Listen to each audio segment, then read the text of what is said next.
रूस के 150 और यूक्रेन के 125 जहाज जो हैं उन्हें गिराया जा चुका है अब तक, ये जानकारी सामने निकल कर आई। इसके अलावा रूस के 134 हेलीकॉप्टर्स, यूक्रेन के 91 हेलीकॉप्टर्स अब तक पूरी तरीके से नेस्तो नाबूद हो चुके हैं। इतना ही नहीं, रूस के 107 रॉकेट लॉन्चर्स हैं। रॉकेट लॉन्चर्स का आंकड़ा हम आपके सामने लेकर आएंगे। ये ड्रोन का आंकड़ा आप देख रहे हैं। रूस के 94 और यूक्रेन के 398 ड्रोन जो हैं अब तक उन्हें नष्ट किया जा चुका है। वहीं रॉकेट लॉन्चर्स की अगर बात की जाए तो फिर रूस के 107 रॉकेट लॉन्चर्स, यूक्रेन के 214 रॉकेट लॉन्चर्स हैं जिन्हें अब तक नष्ट कर दिया गया है। इतना ही नहीं, रूस की 2534 और यूक्रेन की 1969 बख्तरबंद गाड़ियां और टैंक अब तक नष्ट हुए हैं। ये दोनों ही देशों के अलग अलग दावे आपके सामने जो हम रख रहे हैं। रूस के 332 और यूक्रेन के 852 तोपे और मोर्टार अभी तक नष्ट हो चुके हैं, इस युद्ध की भेंट चढ़ चुके हैं। इतना ही नहीं, रूस की 1322 और यूक्रेन के 1873 जो सैन्य गाड़ियां हैं वो इस युद्ध में अब तक बर्बाद हो चुकी हैं।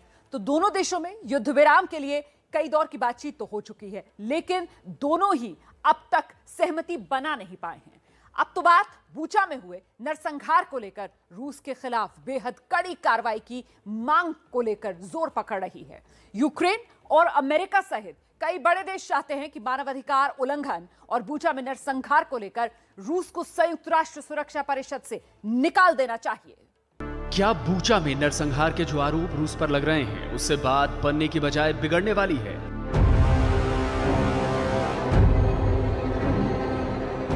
क्या बूचा नरसंहार का दोषी ठहराकर रूस को संयुक्त राष्ट्र मानवाधिकार काउंसिल से निकालने की तैयारी हो चुकी है?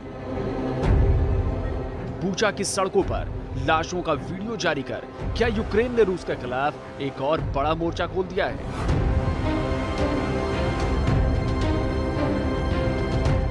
कहीं ऐसा तो नहीं कि नरसंहार के आरोपों की आड़ में अमेरिका सहित दूसरे बड़े देश रूस के खिलाफ जंग का ऐलान करने वाले हैं?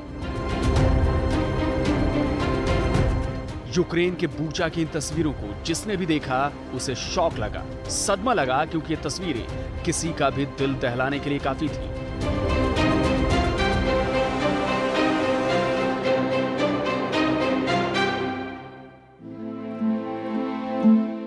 बूचा की हर सड़क पर किसी न किसी की लाश पड़ी हुई थी। किसी की लाश रोड के बीचों बीच थी तो किसी की फुटपाथ के किनारे। जो जहां मौजूद था वहीं मारा गया।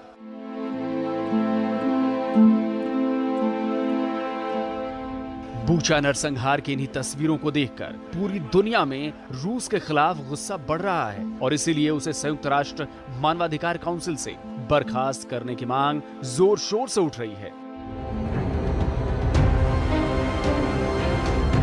अमेरिकी रक्षा मंत्रालय की तरफ से साफ साफ कह दिया गया है कि रूसी सेना ने यूक्रेन में नागरिकों पर अत्याचार किए हैं। दरअसल यूक्रेनी सेना ने राजधानी कीव के पास मौजूद इलाके बूचा को रूसी सेना के कब्जे से छुड़ा लिया है। उसके बाद जब वहां हुई तबाही का जायजा लिया गया तो वो बेहद खौफनाक था, क्योंकि वहां तो हर तरफ सिर्फ और सिर्फ बर्बादी ही दिख रही थी। खुद यूक्रेनी राष्ट्रपति व्लादिमीर ज़ेलेंस्की बूचा की तबाही देखने पहुंचे थे। उन्होंने बूचा की बर्बादी को नरसंहार करार दिया। रूस के खिलाफ दुनिया से कार्रवाई करने की मांग की है।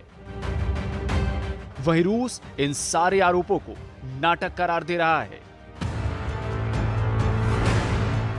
यूक्रेन का आरोप है कि रूसी सैनिकों ने यूक्रेनी नागरिकों पर अत्याचार किए हैं, जबकि रूस का कहना है कि रूसी सैनिकों पर अत्याचार करने के सारे आरोप निराधार हैं। यूक्रेन का आरोप है कि बूचा में रूसी सेना ने 50 आम लोगों की हत्या की है। जवाब में रूस का कहना है कि सड़कों पर लाशें यूक्रेन की सरकार ने रखवाई हैं। यूक्रेन का आरोप है कि रूसी सेना ने बूचा में नरसंहार किया है। रूस का इस पर जवाब है कि यूक्रेन के दावे में सच्चाई नहीं है, बल्कि ये ड्रामा है। यूक्रेन सहित कई देशों ने रूस को संयुक्त राष्ट्र मानवाधिकार काउंसिल से बर्खास्त करने की मांग की है। इस पर रूस ने कहा है कि अगर इस तरह की कोई कार्रवाई की जाती है तो शांति वार्ता में ये मददगार साबित नहीं होगी। रूस का साफ साफ कहना है कि वीडियो में लाशों की जो तस्वीरें दिखाई जा रही हैं, वो सिर्फ आंखों का धोखा है। रूस वीडियो की सत्यता पर ही सवाल उठा रहा है। क्या बूचा के वीडियो के आधार पर रूस के खिलाफ कोई बड़ी कार्रवाई की जा सकती है? क्या रूस को संयुक्त राष्ट्र मानवाधिकार परिषद से बाहर किया जा सकता है? ये ऐसे सवाल हैं जिन्हें समझने और जानने के लिए आपको इससे जुड़े कानून को समझना होगा। संयुक्त राष्ट्र मानवाधिकार काउंसिल में सदस्यों की संख्या 193 है। किसी सदस्य देश को बाहर निकालने के लिए 2/3 वोटों की जरूरत होती है। तो अगर रूस के खिलाफ प्रस्ताव लाया गया तो प्रस्ताव के पक्ष में 129 वोट होने चाहिए, तभी रूस को काउंसिल से हटाया जा सकेगा। संयुक्त राष्ट्र मानवाधिकार के अधिकारियों के मुताबिक रूस के खिलाफ बूचा नरसंहार का वीडियो एक बड़ा सबूत हो सकता है। यूक्रेन द्वारा जारी बूचा के वीडियो को सैटेलाइट से खींची गई तस्वीरों का भी सपोर्ट मिल रहा है। सैटेलाइट तस्वीरें रूस के दावे को झूठा साबित कर रही हैं। मैक्सार टेक्नोलॉजीज द्वारा जो तस्वीरें जारी की गई हैं, उनमें 28 फरवरी और 19 मार्च को खींची गई तस्वीरों को दिखाया गया है। 28 फरवरी की तस्वीर में सड़क पर कुछ भी नजर नहीं आ रहा, जबकि 19 मार्च को उसी जगह की खींची गई तस्वीर में 7 शव नजर आने का दावा किया गया है। आपको बता दें कि रूसी सेना ने बूचा पर 11 मार्च को कब्जा किया था। अब देखना होगा कि बूचा को लेकर दुनिया रूस पर कितनी ज्यादा कड़ी कार्रवाई करती है। इधर युद्ध की वजह से तबाह हुए शहरों की तस्वीरें लगातार आ रही हैं। ताजा वीडियो राजधानी कीव के करीब 40 किलोमीटर दूर मौजूद 2 शहरों वोरोद्यांका और मकारीव की हैं। इन दोनों ही शहरों पर रूस का कब्जा हो चुका था, पर यूक्रेनी सेना ने जवाबी कार्रवाई कर कब्जा छुड़वा लिया है।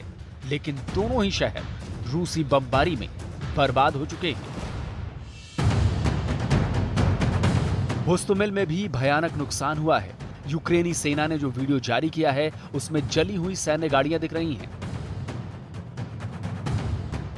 बड़ी बड़ी इमारतें तबाह हुई दिख रही हैं।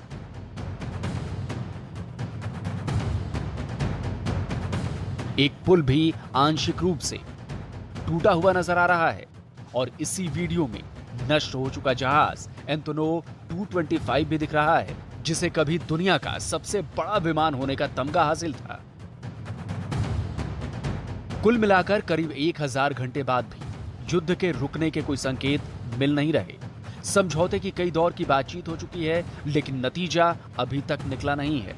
रूसी सेना भले ही कई इलाकों से पीछे हटी है, लेकिन अभी भी उसका यूक्रेन के बड़े इलाके पर कंट्रोल है और ऐसा लगता नहीं है कि ये कंट्रोल जल्दी हटने वाला है।